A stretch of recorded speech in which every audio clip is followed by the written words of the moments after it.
네, 안녕하세요. 트럼프가 전쟁이 거의 끝났다 이런 얘기를 했는데 이쪽에서 보면 뻥이고 저쪽에서 보면 맞는 얘기입니다. 이게 트럼프가 지금 전 세계를 상대로 지금 신나게 여기저기 다 두들기는데 이게 도대체 뭐냐?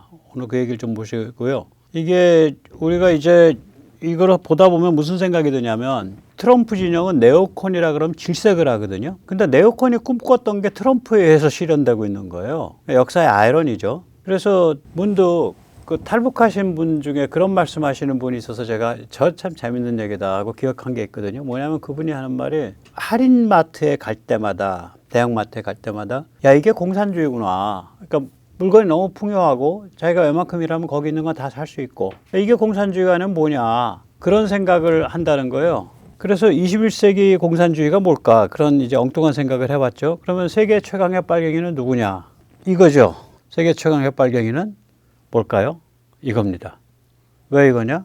인간을 노동으로부터 해방시키잖아. 그리고 휴먼 타치가 들어가지 않은 일반 공산품의 가치는 엄청 떨어집니다. 그러면 이제 남한테 인정받을 수 있는 혹은 사회에서 인정받을 수 있는 휴먼 타치가 뭐냐? 거기에 대해서 우리가 촉을 좀 곤두세우고 살면 돼요. 그래서 이 휴머노이드 아틀라스가 21세기 최강의 빨갱이입니다. 그런 이런 역설을 가지고 한번 생각을 해보면 21세기의 마르크스 엥겔스 레닌 누구냐 이거예요. 예, 그것도 또 거꾸로 한번 뒤집어서 생각을 해볼 필요가 있습니다. 예, 21세기의 마르크스 엥겔스 레닌은 대단히 죄송하지만 예, 이재용 회장, 반도체 전고체 배터리, 휴머노이드의 정의선 회장, 예, 그리고 예, 스타일링크와 우주 개척을 하고 있는 일론 머스크. 그러니까 이게 이제 굉장히 역설적인 건데, 뭐 농담 삼아서 하는 얘기지만 좀 생각해 볼 필요가 있죠. 우리가 문명의 특이점을 통과하고 있고 지금 트럼프가 이렇게 요란하게 전 세계를 막 그냥 여기저기 두들기고 다니는 거 여기에는 어떤 세계 질서의 창조적 파괴라는 게 좀 있습니다. 우리가 역사 시대와 선사 시대를 구분할 때 문자 체계라는 미디어로 구별하거든요.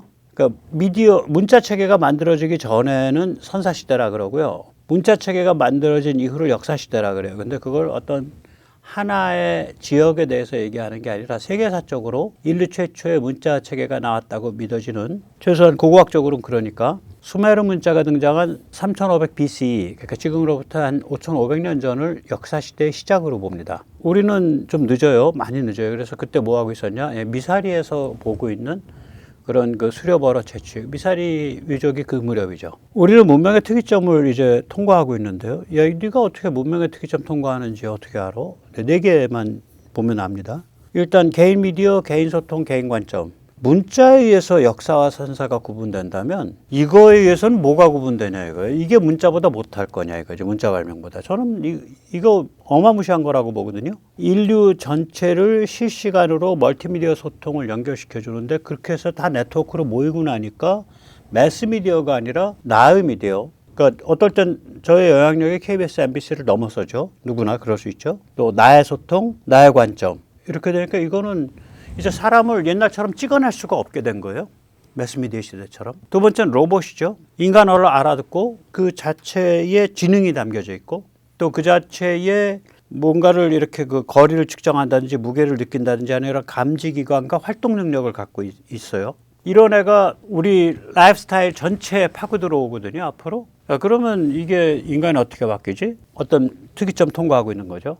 그 다음에 이제 우리 시청자님들도 많이 쓰시지만 뭐 GPT라든지 제미나이라든지 클라우드 AI죠. 네트워크에 엮인 수많은 인간들이 끊임없이 질문을 던지잖아요. 그러면 지능이 끊임없이 발전해 가겠죠. 걔가 질문을 많이 다룰수록. 사람과의 상호작용에 의해서 스스로 발전해 가는 지능이잖아요. 그럼 이 클라우드 AI는 도대체 앞으로 어떤 혁명적 변화를 일으킬 것인가. 그 다음에 이제 네트워크로 엮인 무수한 센서와 무수한 작동기계를 총괄지휘하는 AI, 그러니까 AI로 구동되는 Sensing, Effecting Chain이죠. 이것의 대표적인 지금 선두주자가 전쟁에서 나타나고 있죠. AI 킬체인망. 그건 전쟁에서 군대에서 쓰이는 거고 다른 데서도 똑같이 쓰이거든요. 이게 그런 방식. 무수히 많은 센서들이 그 네트워크에 연결돼 있고 무수히 많은 작동기계가 연결돼 있는데 그 둘을 AI가 매칭을 시켜가지고 어떨 땐 스스로 집행하기도 하고 어떨 땐 사람한테 권하기도 하고 어떻게 하시겠습니까? 라고 의사결정을. 자, 이런 변화가 막 진행이 되면 세계 질서는 바뀔 수밖에 없습니다. 그리고 이 세계 질서의 변화가 지금 미국 트럼프 리더십 아래 미국이 그걸 선두로 치고 나가고 있는 거예요. 그래서 요번에 이제 지금 2026년에 들어서서 일어나는 일들, 또 우크라 전쟁 이후의 일들, 이게 아주 그냥 전형적으로 그런 케이스에 해당한다고 저는 생각을 합니다. 이게 전쟁이 거의 끝났다. The war is very complete. 이게 CBS 뉴스랑 엊그저께 인터뷰하면서 얘기한 거거든요. 3월 9일 날. 현지 시간 3월 9일이니까 우리 시간으로 뭐 3월 10일 뭐 새벽쯤 되겠죠. 최소한 아침이거나. 그럼 이거에 뻥이냐? 자신감이냐? 저는 둘 다라고 생각해요. 둘 다예요. 이게 그러니까 전쟁이 거의 끝났다를 뭐로 해석하냐에 따라서 맞는 얘기일 수도 있고, 정말 그걸 끝났다로 받아들이면 그건 뻥이고. 전쟁 끝나지 않았습니다. 그런데 고비는 넘었습니다. 트럼프 말이에요. 3, 4일 만에 그 핵심적인 국면을 다 지났다. 트럼프가 이제 그 CBS 인터뷰에서 이렇게 말했습니다. 생각보다 진도가 빨리 나갔어요. 전쟁은 거의 끝난 셈이에요. 이란에는 해군도 통신 체계도 공군도 없어요. 미사일은 거의 쏘지 못하고 있죠. 드론은 날아가다가 마구 격추되고 터집니다. 드론 생산시설도 파괴됐어요. 이란은 아무것도 안 남았죠. 군사자산 측면에서 아무것도 없습니다. 호르무즈 해협에 대해 취할 수 있는 조치는 차고 넘칩니다. 이란은 이제 쏠 수 있는 건 다 쐈어요. 이란이 호르무즈에서 귀여운 장난을 한다면 이란은 끝장납니다. If they do something cute 뭐 이렇게 얘기했어요. 이란이란 이름조차 없어질 겁니다. 전쟁을 어느 단계에서 마무리 지을지는 오직 대통령인 저만 결정할 수 있습니다. 어떤 단계에서 어떤 형식으로 마무리 지을까? 그건 제가 책임질 일이다. 그런 소리죠. 이 사람 요새 굉장히 얼굴이 피곤해요. 이게 그 사람의 생명이 왔다 갔다 하는 엄청난 의사결정을 매일매일 해야 되니까 얼굴에 피곤이 씌었더라고. 할아버지가. 예. 여기서 잠시 세뇌탈출 안내 말씀 좀 드리고 또 이어가도록 하겠습니다. 예, 제가 한 3년째 지금 구독자 수가 뭐 18만 뭐 요 언저리에서 왔다 갔다 하고 있어요. 예, 뭐 유튜브 알고리즘에 단단히 찍힌 것 같은데, 예, 구독, 알림, 좋아요 이런 거 많이 눌러주셔야 예, 잘 이렇게 그 알고리즘을 극복합니다. 또 여유가 되시고 흥이 좀 나시면은 회원가입도 많이 해주십시오. 지금 이란이 호르무즈 봉쇄하겠다고 막 하는데 봉쇄할 수단이 없어요. 제가 어저께 말씀드렸죠. 이 표. 순항미사일과 탄도미사일 지금 완전 무력화되어 있습니다. 순항미사일, 탄도미사일 두 개 합쳐가지고 하루에 4발, 5발 쏘고 있어요. 지금. 완전 무력화되어 있는 거죠. 그 다음에 그럼 드론 쏘면 되지 않냐. 예, 드론은요. 최신 이란 드론이 자폭 정찰 겸용으로 나온 게 2개가 있거든요. 샤헤드 238, 그 다음에 하디드 110. 그런데 이 내용을 들여다보면 이거 가지고 호르무즈 막기 어렵다 이렇게 돼요. 자세히 들여다보면. 이게 왜 그런지 말씀드릴게요. 일단 자폭의 한계가 있어요. 이게 뭐냐면은 유조선 좌표를 실시간으로 찍어줄 정찰 자산이 있어야 거기 가서 자폭을 할 거 아니에요. 근데 유조선 좌표를 실시간으로 찍어줄 정찰 자산이 없어요, 이란에. 그게 얘들이 뭐 350km, 1200km밖에 못 가요. 그 넓은 그 해협에서. 그럼 얘들 보고 어디를 돌아다녀서 어떻게 식별하라고 어떻게 얘기할 거냐고. 그 다음에 얘들을 자폭 대신에 정찰로 돌렸다. 그럼 또 무슨 문제가 있냐. 얘들이 정찰을 해서 저기 공격할 만한 배인 것 같은데 하고 찍어가지고 본부에 보내야 될 거 아니야. 이 통신 인프라가 지금 마비되어 있다고요. 이게 본부랑 이게 소통이 잘 안 돼요. 거기다가 찍을 때 무슨 타겟팅 포드 같은 첨단 장비가 없으니까 결국 좌표라는 거라고 그 배의 좌표라고 찍힌 게 결국에 가서는 배의 좌표가 아니라 이 비행 물체의 GPS가 될 거라고요. 그러면 3000m 상공에서 저만큼 보고 찍으면 어떻게 되냐고. 물론 위에 올라가서 찍으면 바로 위에서 찍으면은 아 거기겠구나 하고 GPS 찍을 수 있지만 그런 문제가 있는 거예요. 그러면 어떻게 결국 얘들이 작동하냐. 미리 입력된 지역으로 날아가요. 그래서 미리 내장된 사진 이미지와 자기가 갖고 있는 EOIR 이미지를 대조해서 자폭하는 수밖에 없어요. 그런데 얘들 무장이 50km, 30km밖에 안 돼. 그러니까 저거 하나 정도밖에 안 되는 거예요. 그 저기 155mm 포탄. 그거 가지고는 몇만 톤급의 그런 배를 효과적으로 못 부수죠. 그래서 이게 그렇게 생각처럼 효과가 별로 없어요. 거기다가 그렇게 한 번씩 띄우고 나면은 그 띄운 데는 박살나잖아. 다 지켜보고 있으니까. 그래서 이제 또 그러면 야 러시아가 그래도 이란에 군사정보 제공한다는데 지금 트럼프가 3월 9일 인터뷰에서 무슨 말 했냐. 아 자기가 지금 푸틴이랑 지금 통화했는데 푸틴이 뭐 중동에 대해서 도와주겠다고 하길래 아이 됐고 아재 그 저기 우크라이나 잘 수습해 자기가 그렇게 말했다 이렇게 얘기를 해요. 그건 무슨 얘기냐면 만약에 푸틴이 이란에 무슨 좌표 찍는 걸 엄청 해주잖아요. 그럼 지금 미국은 CIA 통해서 우크라이나 좌표 찍기를 해주고 있는데 그게 미국이 최대한 잘 찍어준 좌표일 것 같아요? 아니에요. 핵무장 슈퍼 초강대국의 게임은 항상 뒷맛을 남겨요. 그러니까 가장 타격이 큰 좌표가 있다면 우선순위를 쫙 했을 때 200위, 300위부터 찍어주고 있을 거라고. 앞에 200개는 안 찍어줘, 좌표. 서로 그 게임 아는데, 그러니까 러시아가 이란의 좌표를 불러줘도 그 불러줄 수 있는 한계가 명확하다니까요. 지금 그 얘기하고 있는 거예요. 한번 직접 들어보세요. 그러니까 너 협조 없이도 네가 이란이랑 붙어도 괜찮아. 너 우크라이나 빨리 수습해 이 사람아, 그 소리예요. 지금 들어보세요. Today, Yes. what did you discuss? Yes, I had a very good call with President Putin. We had a lot of people on the line from our side, from his side. We were talking about Ukraine, which is just a never-ending fight.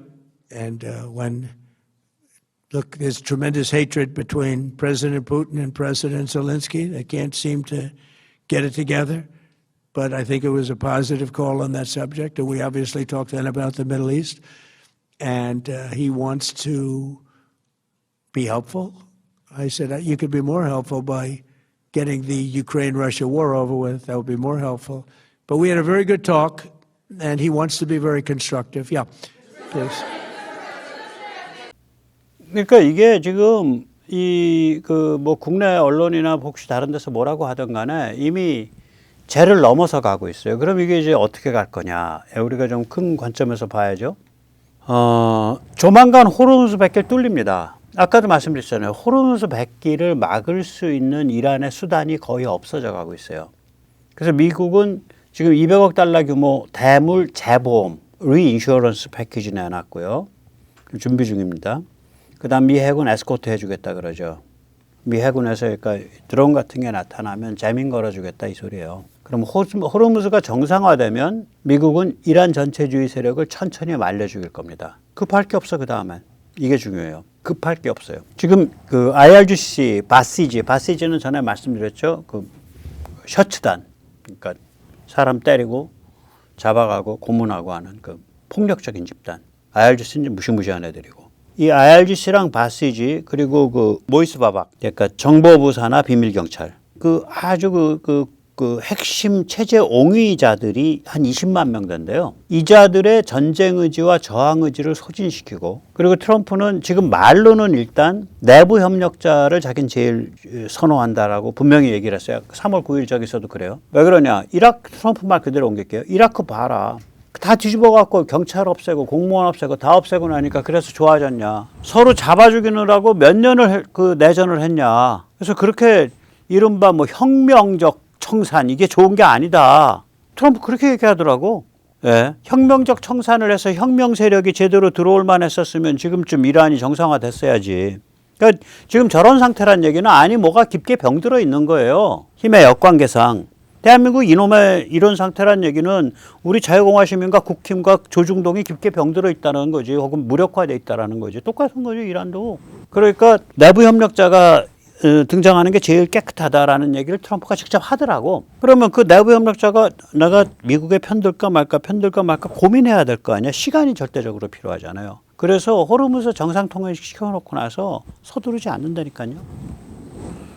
그 다음에 또 이란 각지에서 무장 저항을 선도할 그런 페르시아인 중심의 조직이 형성된다고 하더라도 그 조직이 그렇게 서로 확인되고 형성되는데 절대적 시간이 필요하죠. 몇 주, 뭐 한두 달 이런 최소한. 그래서 서두르지 않아요. 호르무즈 해협만 통하고 나면 그냥 세워라 내워라 하면서 차분히 갑니다. 예. 급할 게 없지. 급할 게 없어요. 하루 전쟁 운영비가 뭐 천문학적으로 드는 것도 아니고 그때쯤 되면 한 3억 달러, 뭐 2억 5천만 달러, 하루에 한 3천억밖에 안 들 텐데 4천억이나? 그 뭐하러 서둘러? 예. 그렇게 갑니다, 이거. 자, 그러면 이제 이란 자유화인데 어느 경우로 가건지 간에 이거 큰 그림에서 봐야 됩니다. 이게 전략적 문맥이 뭐냐. 이거 국내 언론이 이 용어 안 쓰는 것 같은데 글로벌 에너지 지배, 에너지 더미넌스, 이건 트럼프의 용어입니다. 트럼프가 2017년부터 사용된 용어고요. 그게 지금 트럼프 진영에서 계속 반복돼서 나와요. 백악관 대변인, 여자 대변인 레빗, 그 사람도 오늘 그 얘기했고 지금 보고 있는 에너지부 장관 크리스 라이트도 똑같은 얘기를 합니다. 직접 들어보십시오. Thanks to President Trump's energy dominance agenda, the United States is a net exporter of oil, net exporter of natural gas. We're in contact with our allies. This is a disruption on the way to a much better place to end a 47-year war against America. 네. 그러니까 기존의 에너지 수급 질서를 뒤집어서 미국이 지배하는 에너지 공급 구조, 그러니까 미국의 에너지 지배 구조를 만드는 것을 트럼프 대통령이 지난 2017년 이후 쭉 주장해왔고 일부 구현이 돼서 그래서 우리가 고지에 서서 지금 이란을 손볼 수 있는 거다. 그 얘기죠. 그 전에 못해요, 저런 거. 왜 저런 거 하면 일단 에너지 가격이 $200 이상 치솟습니다. 근데 지금 전체적으로 전 세계적으로 수요 공급의 양은 그러니까 변함이 없어요. 물량이 부족하진 않아요. 전체로 보면. 그런데 무엇보다도 불안하기 때문에. 그리고 여기에서 공급받던 거를 한순간에 공급선을 이렇게 못 돌리잖아. 그래서 공급선에 재정리를 할 시간이 없기 때문에 또 재정리 한들 전쟁 바로 끝나면 다시 여기로 와야 되는데 이런 문제 때문에 그런 수급 불균형이 있는 거지 전체 총량으로 보면 수급에 그러니까 공급이 부족한 상태가 아닙니다. 지금 전체 총량으로 보면. 또 미국이 잠정적으로 러시아 원유에 대한 그 제재까지 지금 풀었다고요. 그러니까 러시아가 이제 잠깐 이제 볕을 볼 수가 있는 거예요. 예, 잠깐. 예. 에너지 가격이 뛴다는 게 전 세계적으로 너무 이제 고통스러운 일이니까 여러 가지 이제 조치를 생각을 하고 있는 거죠. 미국 자신은 사실 큰 문제 없어요. 그런데 이제 이렇게 나가고 있다라는 거를 다른 특히 에너지 다루는 이제 헝가리 같은데 헝가리는 딱 그 러시아 에너지에 줄 서 있잖아. 그런데 잘 알죠. 그래서 오반이 지금 겁에 질려 가지고 군대를 동원했어요. 2월 25일 날 4.12 총선 참패가 들어와서 그 2월 25일 날 군대 동원할 때 그게 뭐냐 명분이 에너지 비상사태예요. 에너지를 지키기 위해 군대를 동원한다. 우크라이나가 드루즈바 송유관을 끊고 헝가리에 파괴 공작을 하려 한다. 이렇게 얘기를 하고 있어요. 오반이. 드루즈바 송유관은 1월 달에 끊겼는데 그거는 우크라이나가 끊는 게 아니라 러시아가 공격 잘못해서 지가 지 송유관 끊은 거예요. 그래가지고 이제 저런 식으로 위기의식을 불러일으켜서 어떻게든지 4월 총선에서 이제 버텨보려고 참 조잡하게 나가고 있죠. 거기다가 이제 벨라루스 저기는 친소 위성 국가잖아요. 거기 이제 대통령 독재자 루카센코 장기 집권자죠. 이 사람이 느닷없이 이제 140명을 석방을 했어요. 반정부 인사. 그리고 8명은 또 사면을 했어요. 물론 그래도 아직도 1,100명이 수감돼 있습니다. 그러나 일단 올리브 가지를 흔들기 시작한 거 아니야. 왜 그러냐? 이거 미국이 정리할 판이거든 보니까. 푸틴이 이제 우크라이나에서 재미 못 볼 것 같거든. 득일 보게 하는 거예요. 이게요, 이 에너지를 가지고서 이렇게 큰 판을 뛰면 그 판에서 이기면 이런 일들이 주변에서 정리돼 나간다고요. 지금 미국의 파워가 어느 정도 센지 한번 제대로 한번 보여드리겠습니다. 2025년입니다. 이 표는 석유를 보시죠. 1위 미국입니다. 2위보다 2배 이상이죠. 하루에 2,100만, 2,200만 배럴. 사우디의 2배입니다. 중국의 5배예요. 생산량이. 천연가스 보시죠. 미국입니다. 1위. 2위 러시아의 1.5배 정도 됩니다. 이건 연일 거예요. 1년에 그러니까 1조 500억 입방미터, 1조 700억 입방미터 정도를 작년에 이제 뽑았습니다. 그러니까 미국이 세계 최대의 석유 천연가스 생산국이 된 거야. 그런데 거기서 끝나는 게 아니라 제가 좀 구별을 해봤어요. 제가 미국 트럼프라고 전제라고 지금 전체를 다 두들기고 다니고 있잖아요. 도대체 저 사람 머릿속에서는 지구가 어떻게 그려져 있을까? 그 글로벌 에너지에 관해서 7개 정도 센터로 나눠져 있을 거다고 생각이 됩니다. 일단 본가 미국, 서반구 캐나다와 중남미, 중남미는 베네수엘라, 멕시코죠. 그다음 유럽, 거긴 주로 북해에서 영국과 노르웨이가 개발을 하고 있죠. 아직 북극해에서는 노르웨이가 개발 안 하고 있고요. 그건 이제 러시아랑 또 좀 다퉈야 되니까. 그다음에 흑해와 카스피해 허브가 있죠. 아제르바이잔, 우크라이나, 그리스. 그리스는 아직 미개발이고요. 우크라이나도 미개발이죠. 그다음에 중동 북아프리카가 있죠. 이게 걸프 왕국들. 그다음에 이란이 이제 제대로 된 생산자로 등장하겠죠. 자유화되고 나면. 여기가 가스가 세계 2위고 석유가 세계 3위 정도 되잖아요. 무시무시한 데라고 이란이. 사우디보다 세요. 그다음에 이스라엘 자꾸 석유 생겨요. 요새 가스도 생기고. 그다음에 알제리. 그다음에 리비아는 아직 개발이 미미합니다. 그다음에 러시아인데 전쟁이 끝나면 친서방 유니버설 보조 배터리. 유니버설이라는 건 뭐냐? 친서방도 거래하지만 중국도 거래한다. 그러니까 친서방 쌍방 보조 배터리죠. 중앙아시아 3국. 여기는 이란이 자유화되고 나면 지금 중앙아시아 3국은요. 러시아에 팔든지 중국에 팔든지 둘 중에 하나예요. 그런데 상당수는 또 러시아에 묶여가지고 팔 거예요. 중국에 팔더라도. 그러니까 러시아를 서류상으로 거쳐서 삥 뜯기고 중국으로 넘어가는 수도 있을 거예요. 이러한 자유화 이후 친서방 유니버설 보조 배터리가 되겠죠. 왜냐하면 아래로 통로가 뚫리니까 다행히 지금 석유가 중앙아시아에서 5개 나라 중에 석유가 나는 나라는 카스피해 쪽으로 몰려 있어요. 카자흐스탄, 그다음 투르크메니스탄, 우즈베키스탄. 그러니까 남방 통로, 그러니까 이란 쪽으로 쭉 빠져나오면 바로 바다로 간단 말이에요. 그 길을 갈 수 있게 되면 그 다음엔 아제르바이잔이 야 그러지 마 우리한테 넘겨줘 하고 나오죠. 원래 돈이라는 게 돈 있는 사람한테 돈 몰리듯이 레버리지랑 초이스가 많으면 더 많은 레버리지랑 초이스가 생겨요. 그래서 중앙아시아 삼국도 저렇게 되는 거예요. 그러니까 이제 러시아와 중국의 목을 안 매는 상태가 되죠. 그래서 7개 권역으로 나눠가지고 머릿속에서 이게 돌고 있을 거라고. 그리고 자기의 아젠다인 글로벌 에너지 지배, 에너지 도미넌스를 머릿속에서 돌리고 있을 거라고. 그러니까 이 사람은 에너지 인디펜던스가 목표가 아니에요. 에너지 자립이 목표가 아니에요. 글로벌 에너지 지배가 목표인 사람입니다. 그거를 아까 에너지 장관도 그 얘기하고 계속 얘기해요. 우리 언론만 잘 주목을 안 해서 그러지. 그래서 이게 석유가스 글로벌 호구였거든요, 미국이. 근데 셰일 혁명으로 석유가스 글로벌 지배자가 된 거예요. 2015년부터 한 10년에 걸쳐서. 미국은 1970년 이전에는요, 70년대, 50년대 한 중후반, 70년대까지만 해도 석유를 자급자족을 했습니다. 근데 70년경이 되면 이게 월남전 패배 확정이 되죠. 이무로부터 석유가스 수입에 전전긍긍한 상태가 돼요, 미국이. 자급자족이 안 돼. 그래서 그때 1973년 욤키푸르 전쟁, 그거를 계기로 해서 그 다음에 제1차 오일 쇼크 그걸 계기로 해서 2015년경까지 산유국 전성시대가 와요. 이게 미국의 석유가스 글로벌 호구 시대예요. 이게. 근데 이 와중에 무슨 일이 있냐. 2003년 이라크 전쟁과 네오콘이죠. 이거는 석유가스 인질 신세에 대한 반발이기도 하고 굴복이기도 해요. 네오콘 철학을 보면 이겁니다. 미국은 항시적 전쟁을 통해 세계 질서를 바로잡을 때에만 공화국됨을 유지할 수 있다. 네오콘 문서에 그렇게 써 있어요. 그 학자들 책에. 근데 그거는 철학이고 표방된. 실제는 뭐냐. 세계 질서 바로잡기는 중동 지역, 즉 석유가스에만 국한된다. 이 과업에서 중국과 러시아는 우방이다. 실제는 그랬지. 네오콘이 이라크에서 전쟁 벌이고 아프간에서 전쟁 벌일 때 거기에 국력이 초집중되니까 러시아랑도 각을 안 세웠고 중국이랑도 각을 안 세웠죠. 오바마가 2014년에 러시아가 크리미아 집어먹고 돈바스 집어먹을 때 그냥 먹으세요 이랬잖아. 그 네오콘의 실제예요 이게. 욕을 그래서 바가지로 먹죠. 그래도 네오콘이 그렇게 들어가서 이라크 정리하고 정리 됐는지 안 됐는지 아무튼 그 후세인 두드려 부시고 이러면서 사람 엄청 죽고 미국이 돈 몇 조 달러 썼어요. 한 20년 동안. 그러면서 그럼 이거 다 내 거야라고 아도 찍었냐고. 아니야. 중국은 내 거야라고 아도를 찍으면 그게 베네수엘라가 됐건 이란이 됐건 다 자기가 가져가잖아. 족집게 약탈 방식 아니야. 가격 후려쳐서 가지고 가니까 약탈이죠. 미국은 네오콘이 아무리 욕을 먹더라도 그런 족집게 약탈 방식이 아니라 글로벌 공공재, 즉 거래 질서를 위해서 싸웠잖아요. 그건 인정을 해줘야 돼요. 우리가 미국이 확립시킨 석유가스 거래 수급 질서, 또 미국이 확립시킨 무역 시스템, 미국이 확립시킨 항행의 자유, 이것을 공공재로 공짜로 누려온 거예요. 그건 인정을 해줘야 된다니까.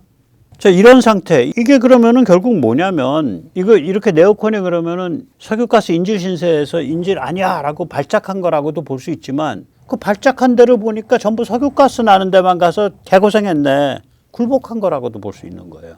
그죠? 그래서 이제 네오콘 시대가 저물고 2015년경 이제 기술 혁명이 완성이 됩니다. 이걸 멀티패드 드릴링이라 그러는데, 이 패드라는 거는 뭐냐면 지상시설 구역이거든요. 그럼 멀티패드 그러면 패드가 여러 개 아니에요. 단어 하나가 빠져 있어요. 멀티웰 패드예요. 웰은 뭐냐면 지금 오른쪽 그림에서 저 아래로 뻗어져 나가지고 제일 종단에서 뽑아내고 있잖아요. 그 종단 부분을 웰이라고 불러요. 유정이라고 그것도 웰이라고 불러요. 그러니까 패드 하나에 웰이 여러 개 달린다. 웰이 여러 개 달리려면 수평으로 멀리 가야 돼. 그 기술이 2015년경에 완성돼요. 그러면서 세계적 클래스의 경쟁력을 가져요. 유정 개발. 그러니까 진짜 유정 개발 방식에 대해서. 이건 유정이라고 안 그러죠, 쉐일은. 거기다가 최근에는 이 지상시설 구역, 즉 패드에 설치된 리그. 그 위에 리그 같은 게 설치돼 있을 거 아니에요. 구조물이 높다란 게. 그 리그에서 이제 수평관로, 이걸 레터럴이라고 불러요. 레터럴이 여러 개 뻗어 나가는데 요즘은 이 리그가 이동을 해 쉽게. 한 일주일이면 옆으로 가고. 그러니까 한 패드에서 그 일대 다 뽑아내고 쓱 옆으로 옮겨가지고 또 그 일대 다 뽑아내고 또 쓱 옮겨서 그러니까 이걸 분해해서 가져가는 게 아니라 리그 상태에서 수평 이동해 버려요. 그러니까 무시무시하게 기술 발전한 거죠. 예, 엄청 발전했어요. 또 여기에 이제 그 휴머노이드까지 투입되면 더 그러게 되겠죠. 예. 여기에 이제 이거 뚫어서 내려갈 때요. 저게 아주 그 고급 기술이에요. 그러니까 지중해 입체 경로를 다 그림을 봐가면서 여기서 이렇게 휘어서 너 500m 몇 도 각도로 진행해. 너는 여기서 이렇게 휘어서 300m를 몇 도 각도로 해. 너 세 번째 가닥은 거기서 아래로 100m 더 내려가서 저 방향으로 이렇게. 그래서 그거를 그 망을 머릿속에서 그려가면서 관을 보내야 되잖아. 그래야 잘 뽑아낼 거 아니에요. 근데 이게 컴퓨터에서 렌더링이라 그러죠. 3차원에서 이렇게 그 그림 그려내는 거 우리가 게임할 때 이 렌더링이라 그러는데 이게 굉장히 많은 컴퓨팅 파워를 차지해요. 그래가지고 우리 PC에서 못 돌리고요. 한 몇천만 원짜리 워크스테이션에서 돌려요. 근데 그런 것들이 다 기술적으로는 AI 칩 같은 거를 쓰면 훨씬 더 잘 돌아가요. AI 칩이. 왜냐면 렌더링 할 때 쓰는 게 엔비디아가 원래 렌더링 칩이었거든요. 그게. 그러니까 비디오 게임이라든지 혹은 입체를 다루는 거 그런 칩이에요. 그 칩이.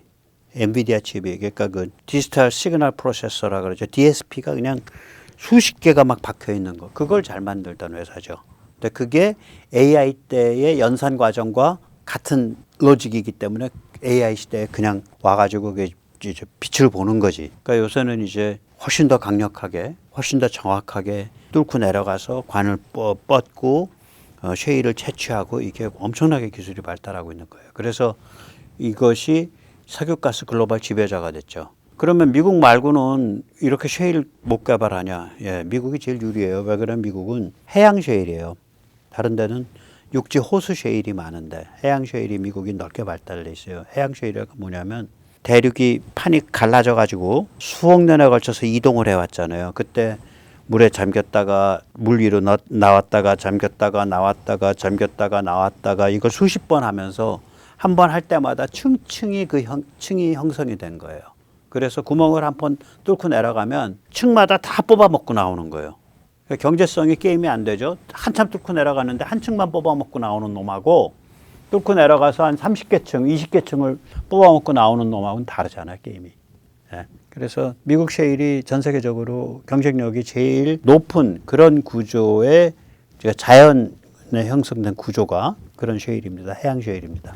자, 그래서 이제 여기서 네오콘이 그러면 결국은 석유 때문에 석유 가스 강박증 때문에 그렇게 힘을 떨쳤던 사조예요. 원래는 이럴 거겠지. 이제 냉전 후에 소련이 무너지고 역사의 종말이 왔어. 그럼 미국이 공화국으로서 국가로서 자기의 아이덴티티를 유지하려면 세계 경찰이 돼가지고 상시적으로 무력으로 세계를 정복하고 다녀야 된다. 이게 원래 네오콘의 사고방식인데 그게 이제 석유 강박증하고 맞물린 거죠.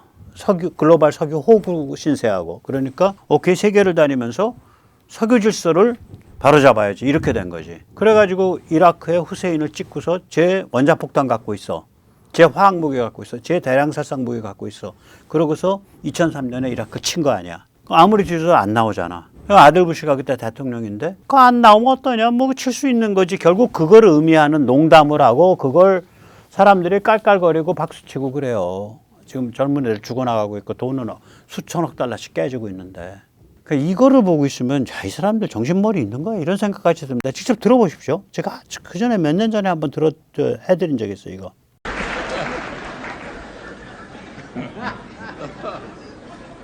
Those weapons of mass destruction got to be somewhere.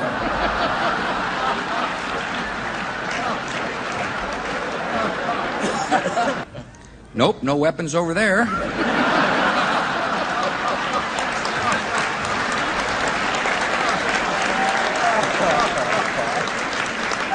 Maybe under here. 이게 얼마나 자조적 혹은 냉소적인 농담이냐면 그때 이제 상대방이 부시한테 공격을 했거든.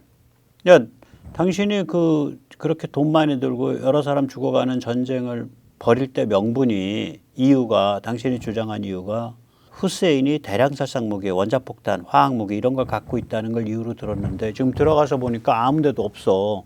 그럼 이거 사기판이었던 거 아니야? 우리 더불당이 박근혜 대통령 탄핵했을 때 야 그거 저기 최서원 씨 그 타블렛 PC라고 한 거 그거 사기 아니야 하니까 아니 뭐 썩은 고등어라도 이렇게 들고서 고기를 잡았으면 되는 거지 지금 왜 따져요? 이런 식의 취지로 걔들 반응했잖아. 똑같은 얘기 아니야. 지금 후세인을 거꾸로 때리고 그걸 미국이 그 판을 차지했다는 게 중요한 거지. 거기 뭐 지금 대량살상 무기가 있냐 뭐 없냐 그거 따져가지고 무슨 소용이 있어요? 그 소리 아니야 이거. 이런 것들이 쌓여서 네오콘이 그렇게 욕을 바가지로 얻어 처먹는 거예요. 돈은 억수로 썼고 중국과 러시아에 대해서는 경계를 완전히 해제했고 젊은 애들은 왕창 죽어나갔고. 근데 네오콘의 마지막 그 동기가 뭐냐 그러면은 결국 석유가스 글로벌 호구 신세에서 나온 발작이에요 저게. 그래 모든 발작이 그러듯이 결국은 더 굴복했지. 그럼 받들어 모시는 거지 뭐. 예. 그래서 이제 트럼프가 지금 하고 있는 건 뭐냐면 아까 말씀드렸듯이 세계를 7개 센터, 그러니까 본가, 그다음에 서반구, 그다음에 유럽, 그다음에 중동 북아프리카, 그다음에 흑해 카스피, 그다음에 러시아, 뭐 이렇게 해서 7개 센터 정도로 나누고 있잖아요 지금. 그렇게 해서 그걸 다 글로벌 석유 가스, 즉 글로벌 에너지 지배 구조를 만들고 미국이 지배하겠다는 거예요 이거. 그러면 중국도 함부로 못 가불고 웬만한 나라는 야 너 좀 말 좀 들어라 그럼 다 말 듣는다 이거요. 아니 이 지배구조보다 훨씬 약한 오펙이 얼마나 미국을 그 주리를 틀고 서방을 주리를 틀고 거드름을 피워왔냐. 미국은 우린 공정해. 우린 뭐 그렇게 껍질 벗길 생각도 없고 무슨 오일 쇼크 이럴 생각도 없어. 그런데 우리 말 안 들으면 에너지 끊어.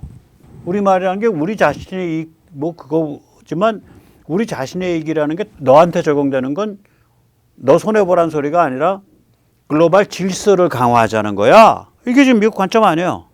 이거 무시무시한 거예요.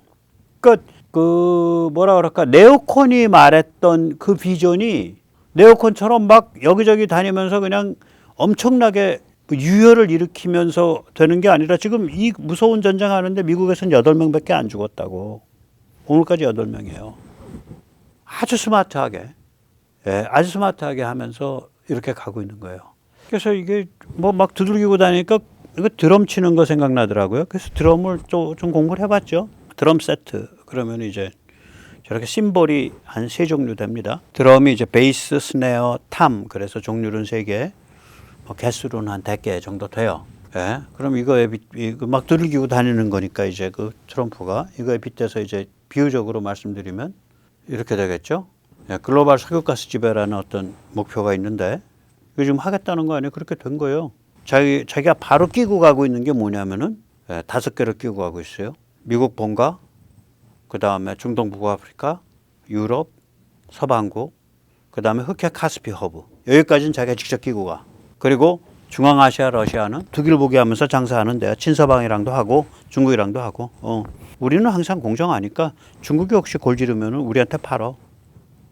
이렇게 이 구조라고 이거. 이 구조예요.